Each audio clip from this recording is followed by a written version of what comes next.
The TVWAN News is proudly brought to you by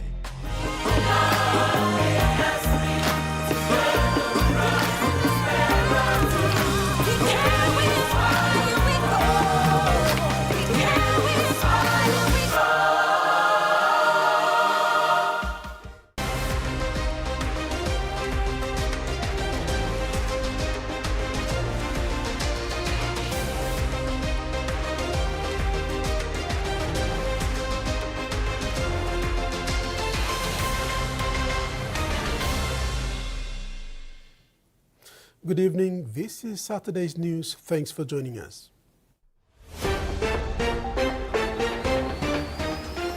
In this edition, Niugini's A220 operates inaugural international flight. K92 Mining pays first quarter corporate tax, and Yama qualifies for international boxing title.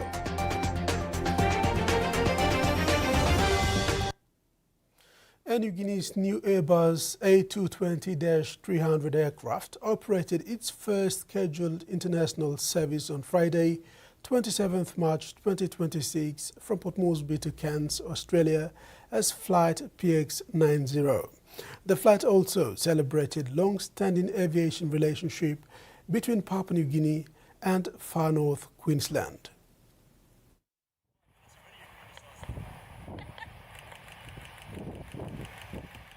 The Niugini Airbus A220-300 flew into Cairns Airport to a washdown. Since the arrival of the aircraft in Papua New Guinea in September 2025, this aircraft type has been deployed exclusively on the domestic network, and this was its first international service. Air Niugini Chief Executive Officer Alan Milne said the introduction of the A220-300 on international services is an important step for the airline as it continues to modernize its fleet and enhance passenger experience. He added that Cairns was a natural choice for the aircraft's first international service, given strong historical, economic and tourism links between Papua New Guinea and Far North Queensland. The flight also celebrated the long-standing aviation relationship between Papua New Guinea and Far North Queensland. Air Niugini was the first international airline to operate into Cairns Airport, commencing services in September 1975, establishing a historic link that has continued to grow over the past 5 decades. Air Niugini currently operates 9 flights per week between Port Moresby and Cairns, including 3 same-day return services and 6 overnight services, making the route one of the airline's most important international connections. The introduction of the A220-300 will see the aircraft replace the airline's Fokker and Boeing 737 aircraft currently operating on the Cairns route, delivering improved fuel efficiency, reduced emissions, and a significantly enhanced onboard passenger experience. Chief Executive Officer of Cairns Airport, Richard Barker, welcomed the deployment of Air Niugini's new aircraft on the route, stating how this will inject more seats into the Cairns market each year. Following the Cairns service launch, the Airbus A220-300 will operate its first service to Sydney on 29 March 2026, followed by Honiara in the Solomon Islands. Ruth Rongola, TV1 News. K92 Mining Limited, operator of the K92 mine in Eastern Highlands Province, has paid 287.4 million kina as its first tax installment for 2026. Prime Minister James Marape received the cheque on behalf of the government. K92 Mining Limited made this payment in Port Moresby yesterday. Prime Minister James Marape noted that since the mining lease for this mine was activated, the company has ramped up operations in the mining sector, and although they have operated quietly, they have been consistent with their payments. He added that while the company has not yet declared a dividend to its shareholders, it has proven to be a good corporate citizen that continues to contribute to the past of the country. The Prime Minister conveyed his appreciation to K92 Chief Executive Officer and Director John Lewins, as well as the shareholders and the board, stating that the government looks forward to continued cooperation with them. Prime Minister Marape also mentioned that the company has a tax credit facility available for the areas they operate in. By policy, the government has designated 1.5% to the project area precinct, 1% to the rest of the country, and 0.5% for the autonomous region of Bougainville. With K92 Mining stating its intent to support infrastructure at the University of Goroka and other key infrastructure projects in Eastern Islands Province, the Prime Minister acknowledged this and thanked K92 Mining, the mining sector and the PNG Chamber of Resource and Energy. K92 Mining continues to record good performance every year. Last year alone, K92 recorded a full year production of 174,134 ounces of gold equivalent. That's a total sale of $595 million. Of this, $423 million was paid or accrued as corporate tax to the government of PNG. Ruth Rungula, TV1 News. 1 week after passing of the 2024 Vagrancy Act in Parliament, National Capital District Governor Powers Pakop made it clear that the Act enforcement will be applicable to those who commit crime in the city, especially Port Moresby, and not necessary to other citizens who are living peacefully. Governor Pakop clarified this during a press club briefing in Port Moresby on Friday, 27th March 2026. The vagrancy bill received overwhelming support from both sides of the House last week and was passed as a law last week in Parliament. This triggered fear and anxiety among urban center dwellers, questioning whether this act will affect them since most of them survive on informal sector. NCD Governor Powers Pakop took time to explain how this law will be implemented. He said the act is designed to manage lawlessness and urban drift in major cities, particularly Port Moresby. He said the act stated targets individuals engaging in violence, crime and public disorder, rather than simply targeting the unemployed. The initiative that we are putting in place is about. And this Vagrancy Act, I want to assure everybody, only those who want to commit crimes, especially violent crimes, they should worry about that act. If you are here to maintain peace and harmony, respect each other, live peacefully and build your life, contribute to our nation, contribute to your corporate organization or state enterprise, you shouldn't have any problem with the Vagrancy Act. For those who are raising concern about the Vagrancy Act, maybe they are the ones who are facing a life of violence or crime. He assured good citizens who are living honest lives in Port Moresby without disturbing the public peace and stability that the new law will not affect them. It is rather for the betterment of everyone and not to harm the good citizens. Michael Tamtipais, TV1 News. The newly established Mount Montfort Kiunga Teachers College, Western Province, has a new governing council in place, with the members sworn in mid this month in Kiunga.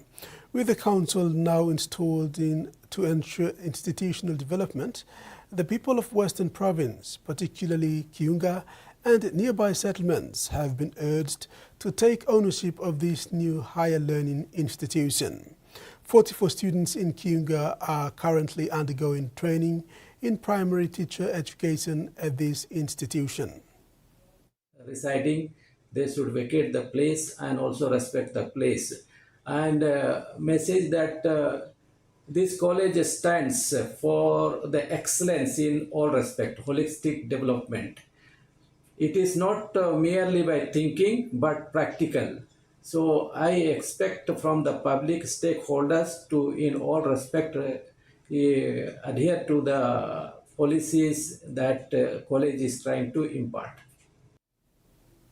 TV1 News continues after the break. Stay with us.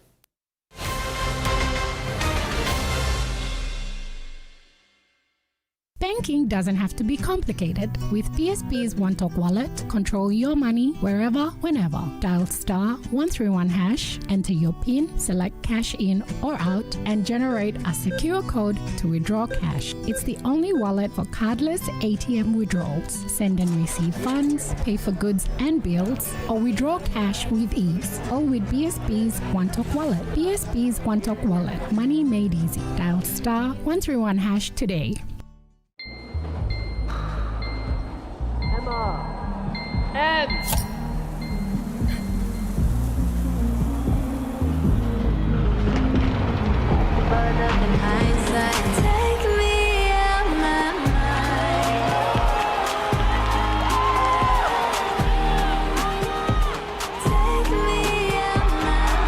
When you're all in, anything can happen. Grab a Coca-Cola and enjoy the moment.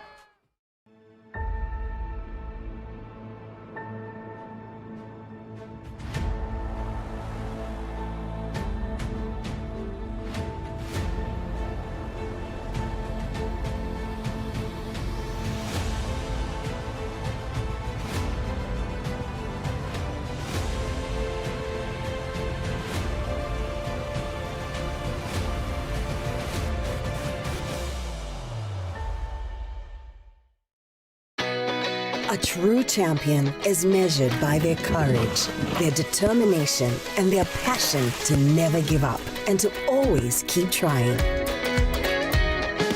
With a delicious Milo in milk taste and added nutrients, Milo in milk is a great way to fuel our little champions with nourishing energy every day. Because true champions give it their all. Milo, P&G and Mia. Fine P&G made. New Fabuloso multi-purpose cleaner with an irresistible fragrance that lasts all day long, creating a field of flowers in every corner of your home. With an irresistible fragrance that lasts and lasts all day long. Fabuloso, irresistible fragrance. Here we go, ladies and gents. Josh James gets us underway. Shapes the kick, goes himself, makes the break straight through the middle. Still the fifth tackle here. Plants the ball down. Sunny Wabo Lama. Good hands down the touchline.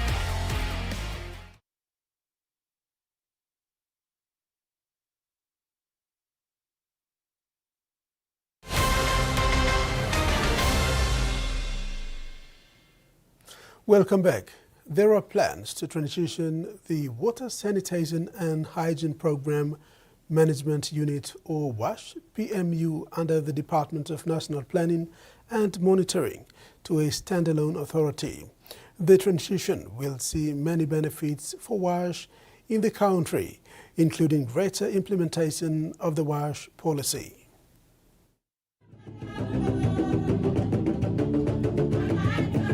The Water Sanitation and Hygiene Program Management Unit, or WASH PMU, coordinates water sanitation and hygiene programs across Papua New Guinea.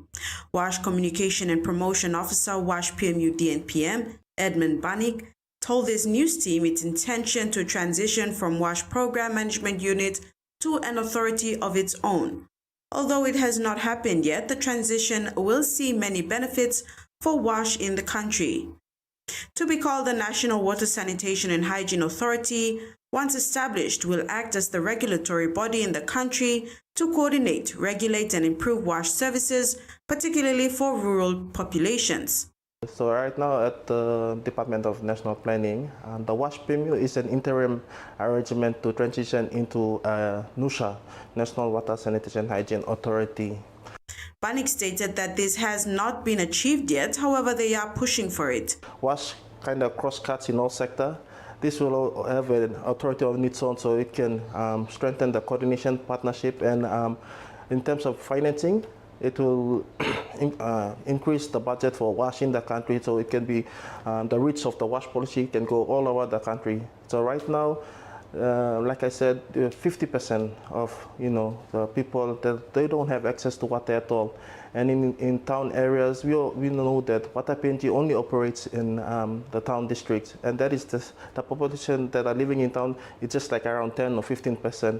So there are more people that are struggling in the villages, in the rural communities, and for us, I think the right way for the department now is to fight for that NOSHA. He shared that despite having plenty water resources, PNG is still struggling to access clean and safe water.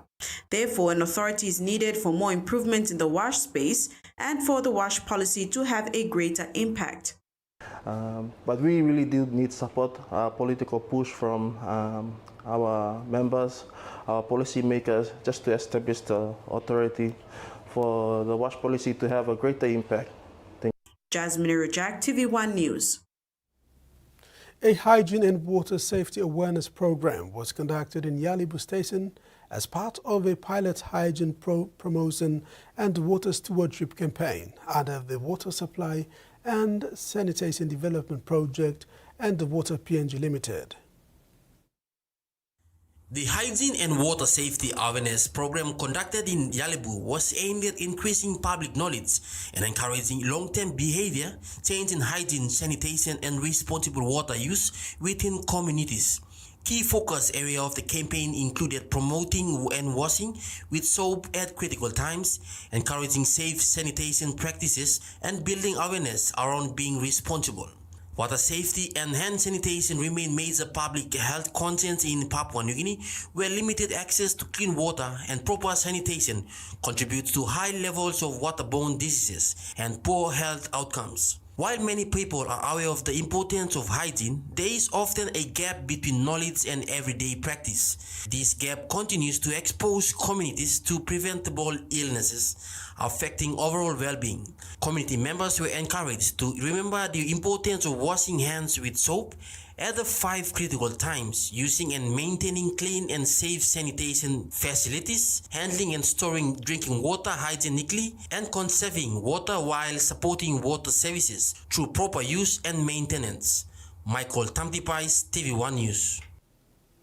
For the first time, Leh District has entered into a partnership with the PNG Tourism Promotion Authority, spelling a new era for local tourist operators in the city. A historical memorandum of understanding was signed between the Leh City Authority and the PNG TPA on Thursday, March 26, 2026.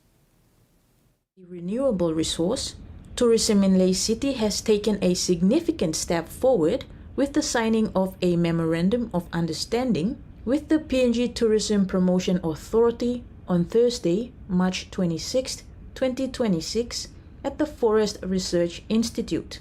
Speaking at the event, Leh City Authority's Chief Executive Officer, Robin Callistus, said this was a momentous occasion for the tourism sector in Leh and Morobe, as Leh is the gateway to the 9 other rural districts. The signing of the MOU will ensure that tourism products in the province are on par with global standards, paving the way for PNG TPA to support Leh and Morobe's key infrastructure and services. When the chairman came on board, the member for Leh came on board, he said we must have a tourism office. But during the time we didn't have anything to really work with. So PNG TPA came up with a MOU, and they have done that with different districts and provinces in the country. Callistus listed that the main areas of the MOU include a collaboration between the 2 agencies to promote and enhance tourism activities in Leh District and Morobe Province, develop tourism projects or products to boost tourism activities, invest in training and resources to empower local talents within the hospitality sector, and to promote behavioral change. PNG TPA's Executive Manager for Product Development and Provincial Coordination, K92 Kennedy, said overall in Morobe Province, Leh is the 2nd district to sign an MOU with them, aside from Nawai District. The second signing of MOU, and we encourage all districts in Morobe Province to also participate in this. The signing of the memorandum of understanding comes at a very crucial time when the country celebrates its 50 years of anniversary in 2025, and paving a new direction in tourism for greater participation with key agencies, provincial institutions, communities at large, and the people of this country to embrace tourism as a key indicator for social and economic development. The Tourism Promotion Authority has taken a frontline approach to initiate this in the development, launching, and implementation of the Papua New Guinea National Tourism Policy 2025 to 2045. Kennedy said PNG TPA stands ready to work with LCA to identify its core tourism products, develop them to meet international standards, and promote them to attract tourists into the province. Kamela Guare, TVWAN News, Leh. Students attending the high-tech TVET College will now have an opportunity to further their studies at Shada International University in India. This follows a memorandum of understanding signed between the 2 institutions at the high-tech TVET College in Port Moresby yesterday. The landmark agreement was signed in front of students and staff of high-tech TVET College, paving way for students to study in India's International University, Chadha. This partnership enables the high-tech TVET College to identify and recommend students to further their studies in India based on the academic performance. Assistant Director International Relations of Chadha University, Manu Agarwal, provided information on the courses they offer, benefits and also the cost. He said interested students can pay up to 12,000 kina for studies and the money will cover their boarding and lodging, including meals for a full year. He further highlighted the credibility of the university and the courses they offer. Chadha is basically a NAC A+ accredited university. This basically a ranking recognized Indian university. It's NAC A+ university. The kind of curriculum we are using, it's a latest trending curriculum, which is enhanced by the industry. I can say it's an industry-oriented curriculum. The high-tech TVET College Director Michael Goro welcomed this partnership and the opportunity it will create for his students, recounting how this partnership was forged. I came to media, I've seen on the media sometimes and all this, but then one of my students is also part of them. He was involving in sending some of the students to his local MPs to go and study in Central University. So that's why he introduced me to the team to also be partners so that we can send our students overseas. Students were given opportunity to ask questions towards the end of the MOU signing.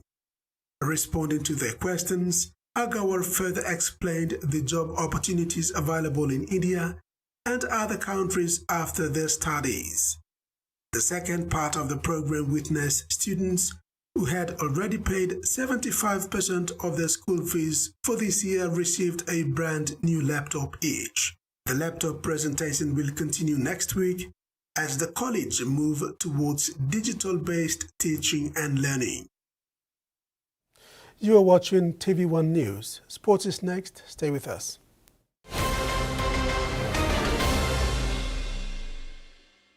For too long, banking has felt out of reach for many. But now, PSP's OneTalk wallet is here to change that. Send and receive money, pay bills, and top up. It's your money, wherever, whenever. Because at PSP, we are committed to improving how our customers connect to our OneTalks, to our family, to the ones we love. PSP's OneTalk wallet. Money made easy. Dial *131# for everyone. The PNG LNG project has now generated more than 30 billion kina for Papua New Guinea since production commenced. Nearly half of this amount has been paid as tax. Equity distributions are paid to KPHL and MRDC based on the interest they hold. Tax is paid to the IRC, while development levies and royalties are paid to DPE.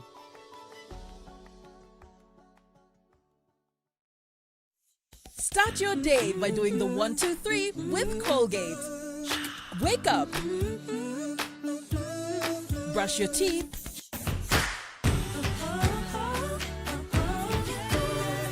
And smile.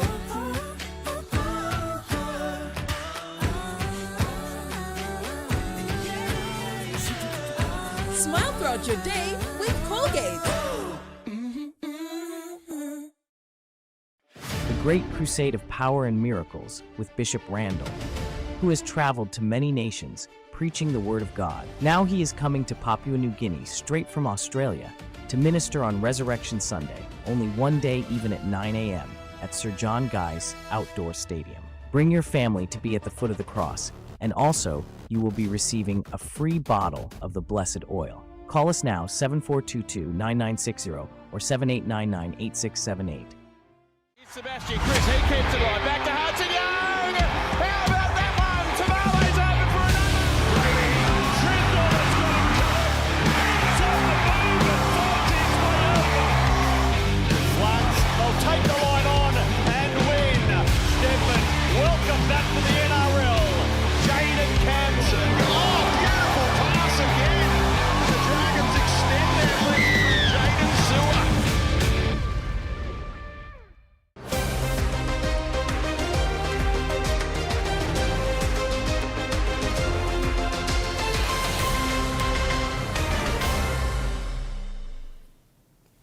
In sports, the PNG Boxing Union will have one of its boxers participate in the international boxing title fight for the first time after 48 years when Silayama takes on the Chinese #1 Hainai Molatai in the super lightweight on May 2nd, 2026 in New Zealand. Yama has qualified for the international title fight following her recent win in New Zealand. 48 years ago, PNG's John Amba shared the ring with Eusebio Pedros from Panama at the Sir Hubert Murray Stadium. The Panama boxer came out on top with the win. After 4 decades, PNG's Silayama will meet the Chinese top fighter Hiani Mulatayali in the 80 kg weight division. President of PNG Boxing Union, Dr. Gideon Candino, is proud to see one of his boxers vying for the title. Candino posted, "It's been 48 years between rings," indicating it's been a long time coming for PNG Boxing Union talent to fight for the international boxing title. Candino further said Sila won the 67 kg fight but would aim to fight in the 80 kg weight division. He is optimistic, saying Sila is a strong boxer and will go well in this international boxing title fight. Sheila defeated Naili Helu from Tonga in her last fight in New Zealand to qualify for the international boxing title fight. She was impressive from the moment she took the ring and went on to dominate the fight. She is expected to continue the same form in the coming title fight. Sheila Yama comes from a mixed parentage of Western Highlands and Oro provinces. She was into modeling before finding herself on the boxing ring. She is now a PNG representative boxer. Manly Sea Eagles have made a big decision early in the season, sacking head coach Anthony Siebold after a poor start to the year. Siebold is the first coach to be sacked for this season. The club has appointed Kieran Foran as interim coach for the remainder of the season. This was the worst start to the season for the Manly Sea Eagles for over 2 decades, and the team desperately needs a win. After losing 3 consecutive games at home for Pines Park, the Manly Sea Eagles have made a statement. They are not going to get another defeat. In a bid to reset the course of their season, they sacked head coach Anthony Siebold and appointed Kieran Foran to lead the team for the remainder of the season. Owner of the club, Scott Penn, said the team was expected to improve from last year's performance, but the early performances have not met those expectations and the club had to act in the best interest of the franchise and the fans. So the first 3 games, obviously, we lost 3 games here at home for the first time in 20 years. I'm not happy about that. Doesn't meet our club standard. Penn added that Foran has played over 200 games for the club and knows what this football club means for the fans.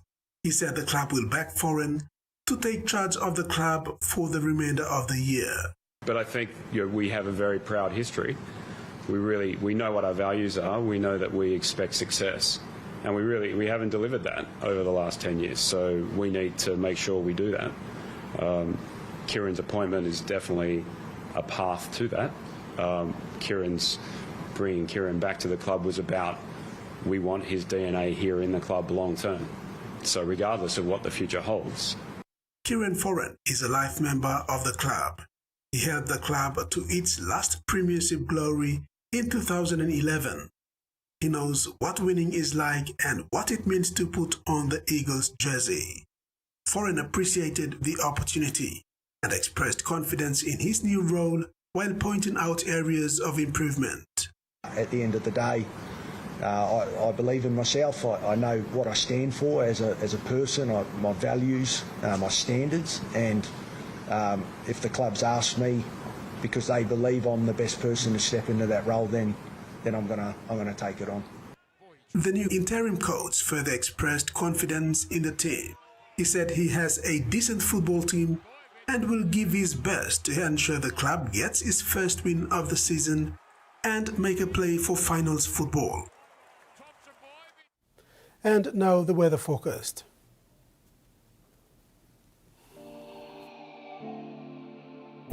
In regional forecast, southern Port Moresby, cloudy with rain showers and possible thunderstorms. Alotau, cloudy periods with some rain showers and possible thunderstorms. Mamase, Lake, cloudy periods with rain showers and possible thunderstorms. Vanimo, cloudy periods with rain showers and thunderstorms. Niugini Islands, Lorengau, Kavieng, Kokopo and Rabaul, partly cloudy periods with few rain showers. Buka, cloudy at times with chances of few showers. And Highlands region, all highland centers cloudy with rain showers and possible thunderstorms. Ocean forecast for PNG areas for the next 24 hours. Coral Sea, sea smooth to slight with southeast winds of 5 to 10 knots. Solomon Sea, sea smooth with northwest winds of 5 to 10 knots. Bismarck Sea, sea slight to moderate at times with northwest winds of 10 to 15 knots, reaching 20 knots at times. Pacific Ocean, sea slight with northwest winds of 10 to 15 knots. And coastal waters forecast, waters of southern PNG Indonesian border to Daru, to Kioi Island, to Kerematiul Island, to Hood Point, to Samarai Island, seas 0.5 to 1.0 meters, rising to 1.3 meters.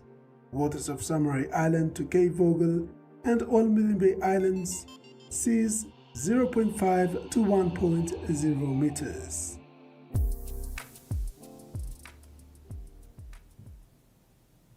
That's been the news for this Saturday, 28th March 2026. Pleasant viewing. Good night.